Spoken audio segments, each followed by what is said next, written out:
Hello friends, आज आपण वांग्याचं भरीतची रेसिपी बघणार आहोत। इथं वांगं घेतले आपण, भरताचं वांगं असतं हे। याला चांगलं धुवून घेतले आणि चाकून याला कट करून घेतले आपण मधून असे।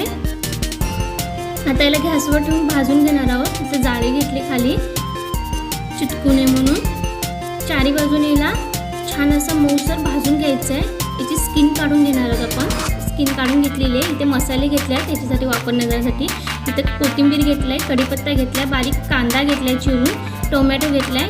इथे कढईमध्ये तेल टाकून घेतलंय, कांदा टाकून घेतलाय, कढीपत्ता टाकलाय, टोमॅटो टाकलाय। चांगल्याला मिक्स करून घेऊ। आता हे वांगं टाकून घेतले याच्यात, परत याला मिक्स करून घेऊ आणि मसाले जे काढून ठेवलेले ते याच्यात टाकून घेणार आहोत आपण। चांगलं परतून घेणार आहोत आपण